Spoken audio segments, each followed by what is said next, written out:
Hello, and welcome to episode 9 of the Kneehill Scoop. My name is Christine, and I am your host today. Here's what's happening in the county. It is October 7th. It's Fire Prevention Week, and this year's theme is Charge into Fire Safety Lithium-ion batteries in your home. Chances are you are very close to a lithium-ion battery right now. They power so much of our daily lives, from phones and laptops, e-bikes, and power tools. But if they don't meet safety standards, are charged improperly, or get tossed in the trash, they can spark dangerous fires. Go to firepreventionweek.org, fpw.org, and learn how to buy them safely, charge them, store them, and recycle them the proper way. We have a couple surveys going on right now that we would love for you to take part in. First off, the Kneehill Regional Partnership, so that's Kneehill County, Three Hills, Trochu, Acme, Linden, and Carbon, is conducting a housing and service needs estimation project to better understand housing and service needs in our community. So this launched October 1st, and it's running until October 31st. The time required for this survey is about 10 minutes. Really encourage you to take part in that survey, and thank you in advance for your input.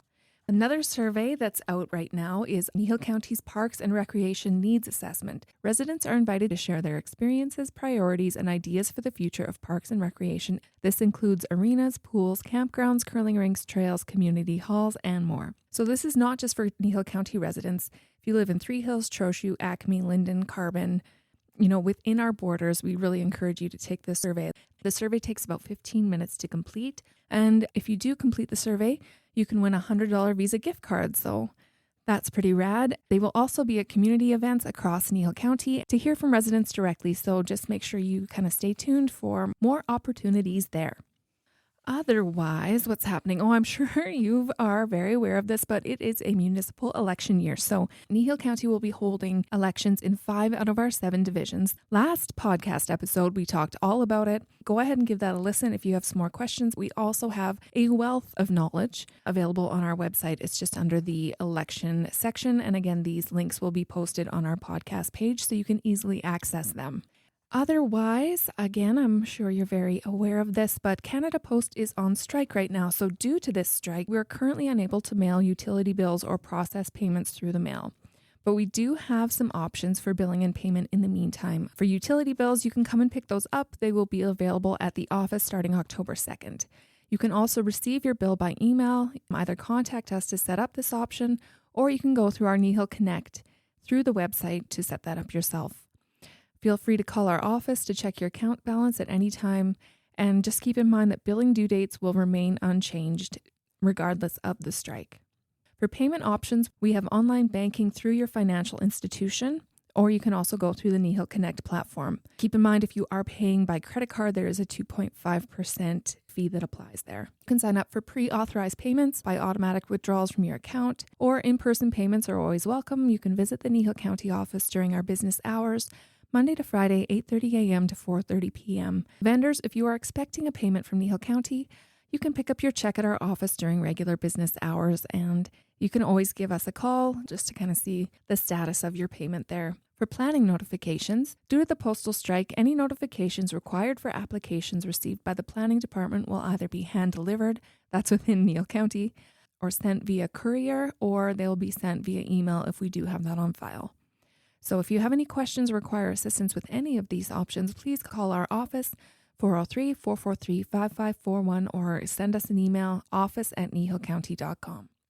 Speaking of planning, if you've ever developed anything in the county, subdivided, rezoned, built a building, needed a permit, chances are you've already had the pleasure of meeting this lovely lady that we are interviewing today. Joining us is Barb Hazelton, and she is the Manager of Planning and Development. Thank you, Barb, for joining me today. You're welcome. Let's just get right into this. For those who might not be familiar, what does the Planning and Development Department actually do here at Kneehill County? So we help people get through whatever process they need to. So if they're looking at developing or subdividing their land, or they want to rezone so that they can have a different kind of use, or we even do safety code permits. So if you're looking to do electrical, gas, plumbing, any of those things. So we sit down, we discuss the rules and whether or not what they want to do aligns with the rules, and then how we can help them maybe tweak or do options that might help them align a little better. So that's kind of what we do.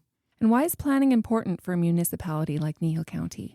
A lot of planning processes are legislated but each municipality has the opportunity under the Municipal Government Act to create their own land use bylaw, which gives it your own local flavor with what you want to see as development. So I think that's part of the reason that it's really important that we have those planning documents. It does protect both the applicant because there is a process that they go through and everybody goes through the same process, but it also protects an adjacent landowner. So depending on what it is that somebody's applying for, they can submit comments or participate in the process. They're protected as well. And so when does someone need to apply for a development permit? Most developments do require a permit, so it's just always best to ask first. There are a few things that don't, but it's the best way to make sure you remain compliant with not only the Land Use Bylaw, but with the Safety Codes Act, and that's probably a bigger deal. Sometimes insurance might be an issue for you if you choose to just go out and do things and don't get the appropriate permits. But there are a few things that don't require permits. I'm not going to list everything, but if you're putting a fence on your property line, you can certainly do that as long as you're not exceeding weird heights. Shelter belts, you can do grain bins or something we don't require permits for, or dugouts. However, they do have to meet setbacks because they are buildings, they're infrastructure. And so it's always best to ask. And that way we can ensure that there's no issues with you doing something. Setbacks vary depending on what the Correct. development is. Okay. Yeah. Okay. And where it's located. And then there's some things like a dugout, you may have to have Alberta Environment's approval. Just because you don't need ours doesn't mean you don't have to have somebody else's. Right. So those are things to just keep in mind. Okay. And can you walk us through the process of applying for a development permit from the initial idea to approval? Ideally, we want to meet with you. We would love to have you come in.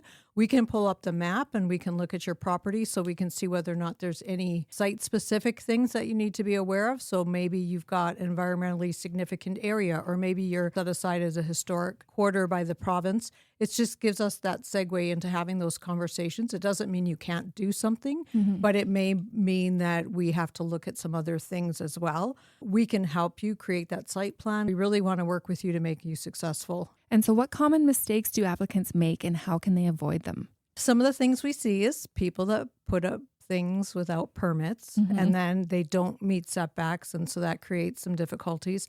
Sometimes people will go, they find a building on auction and they'll buy a dwelling or something that doesn't meet the bylaw and it can get them into trouble. Or they could start a business on their property and they don't have appropriate permits. And so then we're having to make sure that they can get whatever appropriate permits they need. So again, it's just always best to give us a shout first.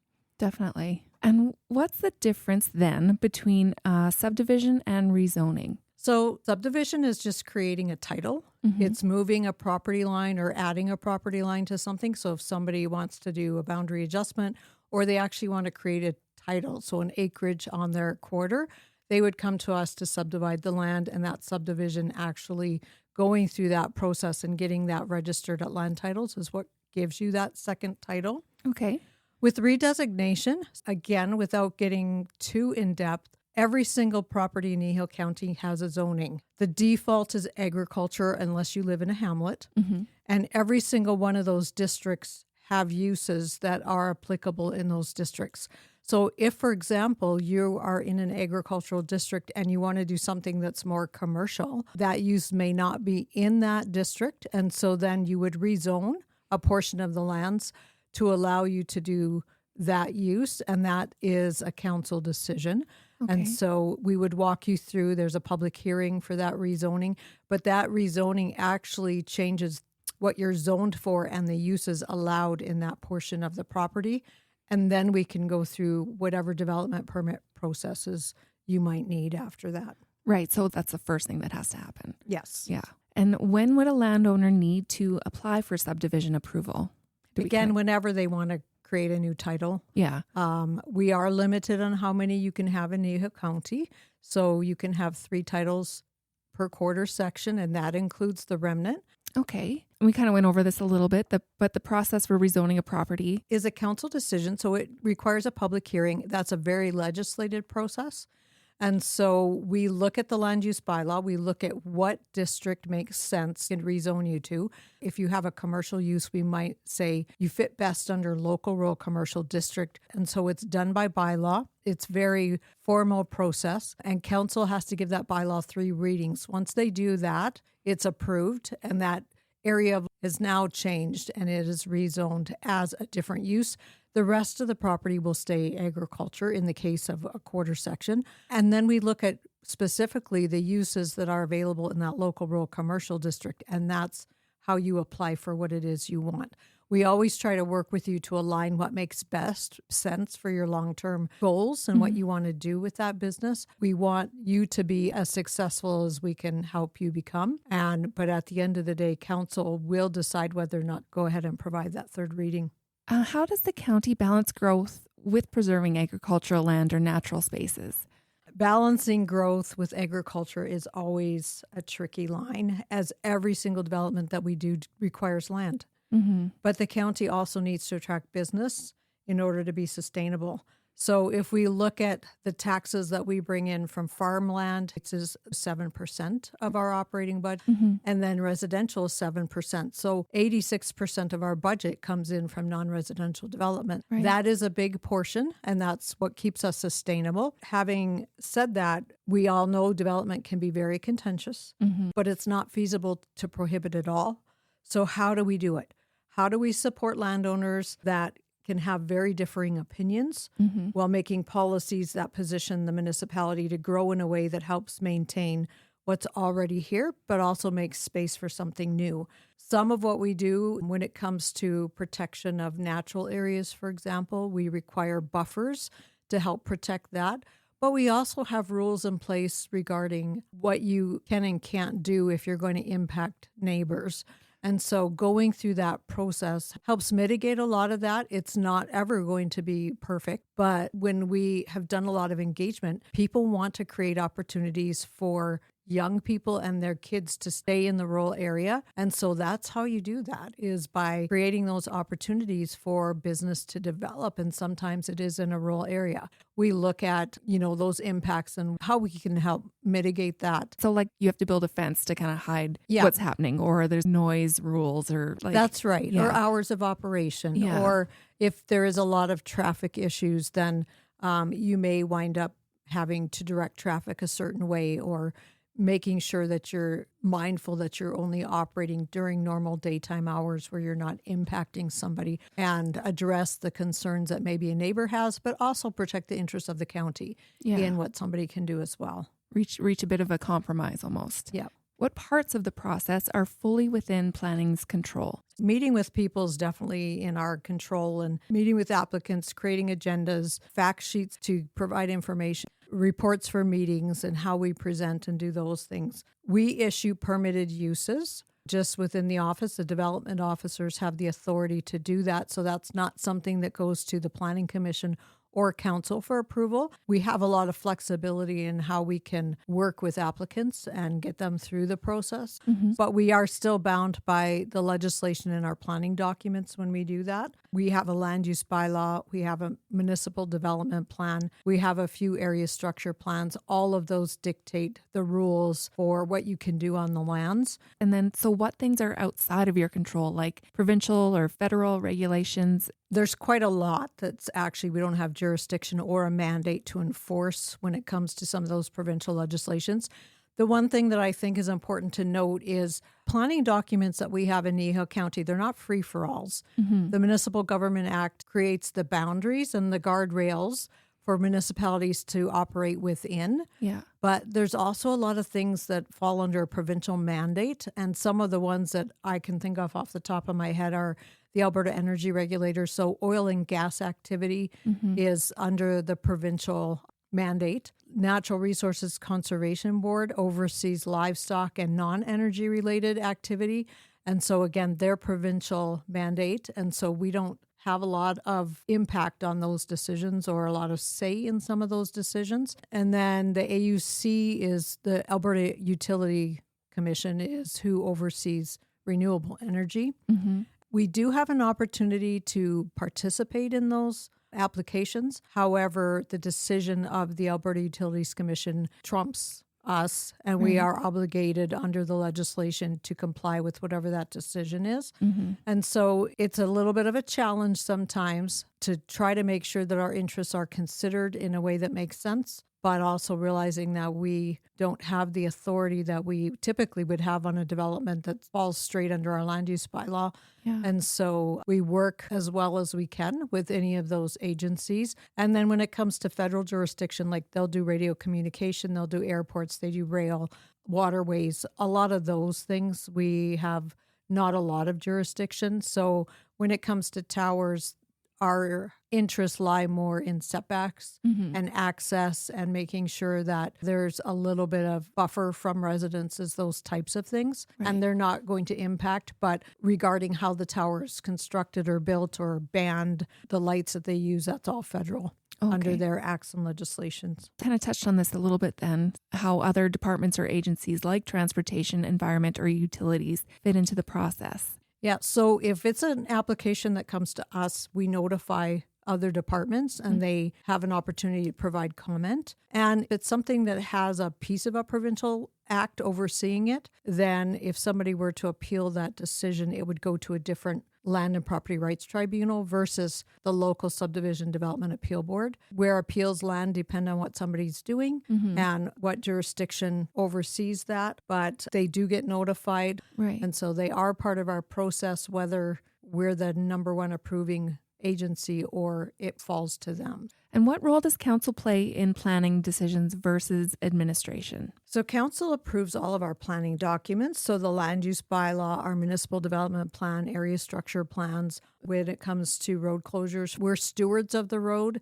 And if there's one and somebody applies to close that portion of the road, council has to agree to that, but then the province has to sign off. So again, it's a very dual role that sometimes takes quite a long time to work through. Then we have a planning commission, and they are the approving authority for subdivisions and discretionary use development permits.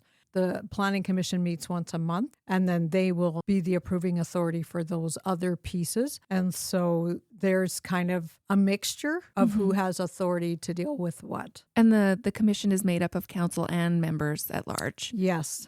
All members of council. However, they're not in their council role when they're on the commission. They're a commission member. So everybody at the table is equal. So the members at large and council who's sitting as a member are equal, and they have the same levels of authority granted as that development authority. Are you still looking for members at large for the MPC, or? I do believe Carolyn has a notice out.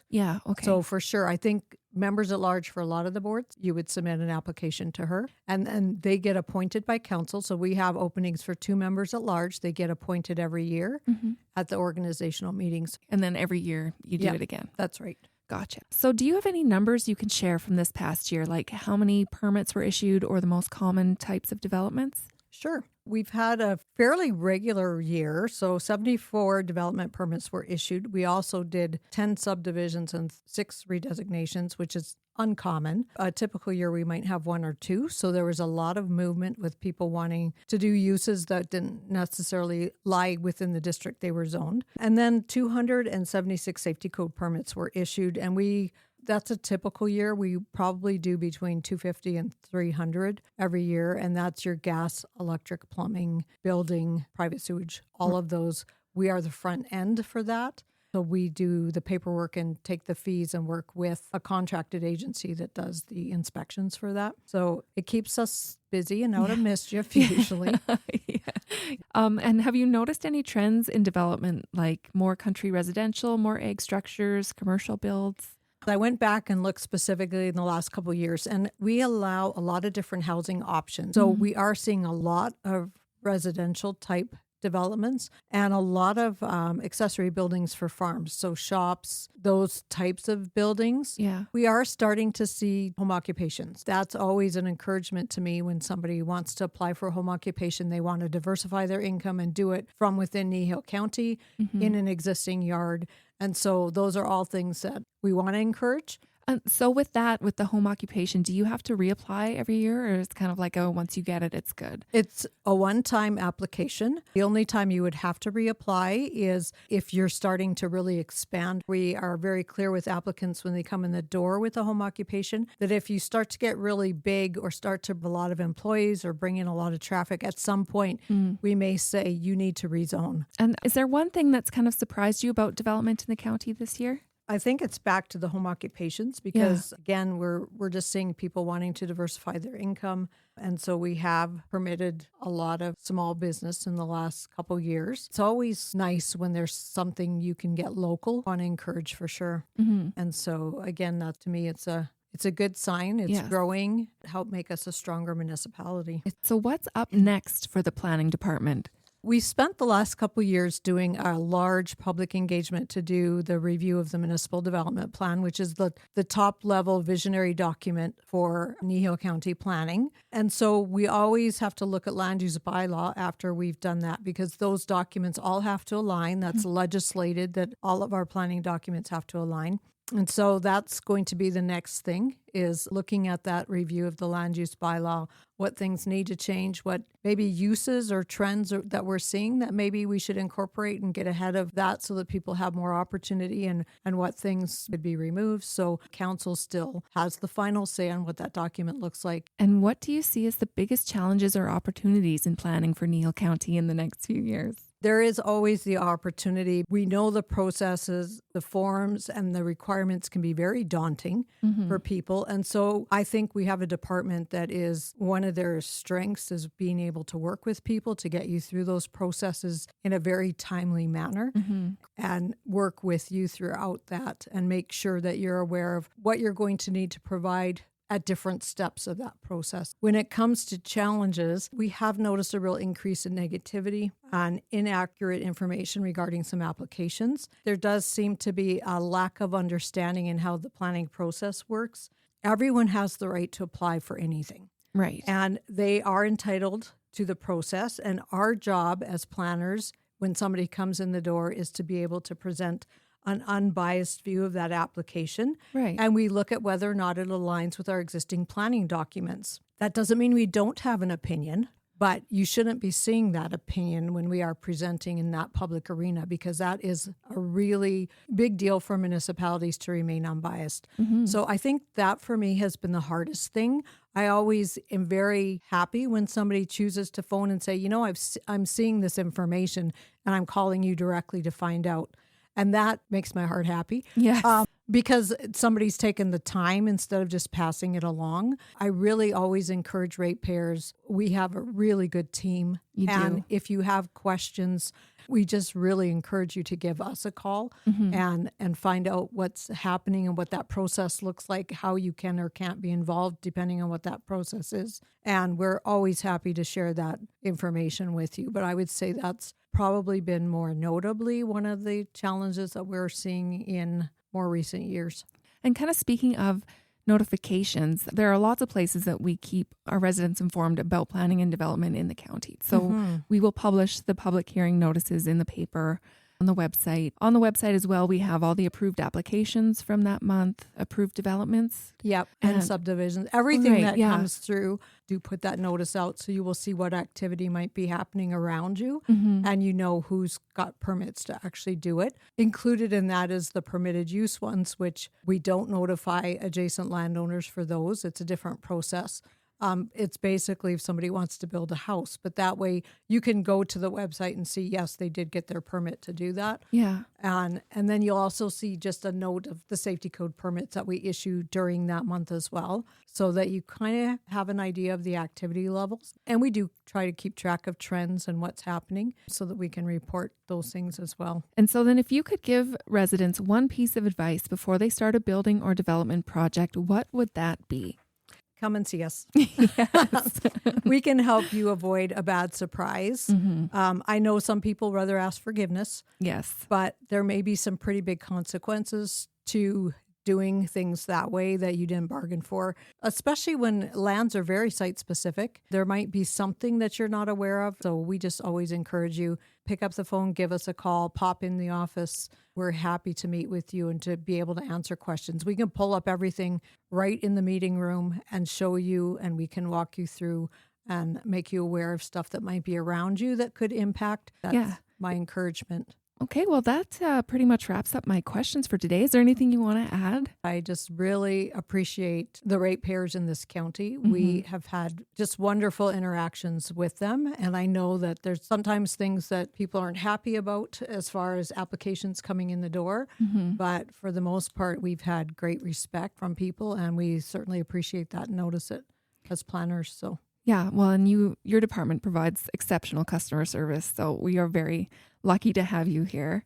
And thank you for joining me today and for sharing your expertise. This has been very informative? That's the word I'm looking for.